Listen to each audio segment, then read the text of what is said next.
Jesus always distinguished between the crowd and the church, didn't he? Jesus always distinguished between the crowd and disciples, those that were part of the larger crowd and those that were actual disciples. We've seen it in our sermon series.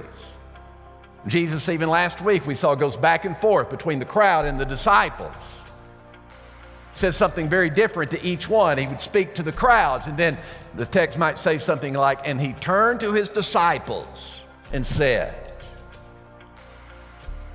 And so Jesus always distinguished between the crowd and those who are actual disciples of Jesus Christ. Now, in our crowd this morning, from my perspective, from my vantage point where I am, and I look out upon you, I don't know who are the disciples of Jesus and then who's just the crowd.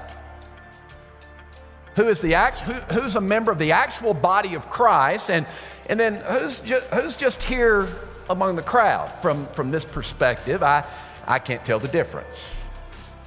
Don't be offended by that. That same thing Jesus would say in his parable of the wheat and tares. Wheat and tares, they look just alike until the time of the harvest, and the Lord will separate the wheat and the tares.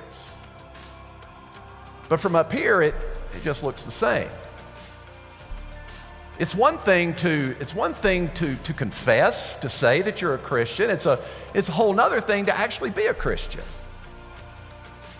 And we live in a country and we live in a time not unlike what Jesus has described here, when the tree is green, when we have every opportunity.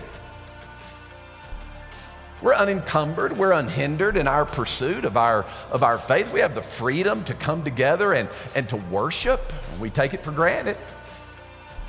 But the times are green right now. We have wonderful opportunity to be chasing our faith, preparing ourselves for the hard times that will come. But it's a very easy thing to say, I'm a Christian in this country, in the West. Whole different thing to be an actual devoted follower of Jesus Christ.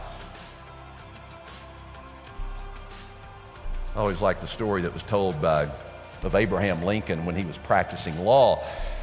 So there was a witness on the stand, and Lincoln asked the witness, he said, how many legs does a dog have? And she responded, 4. And he said, okay, now let's reframe that question, but let's pretend this time, and let's say that the dog's tail is a leg. Now then, how many legs does the dog have? The woman said, well, that would be 5. He said, no, the dog still has 4 legs. Just because you call a tail a leg doesn't make it a leg.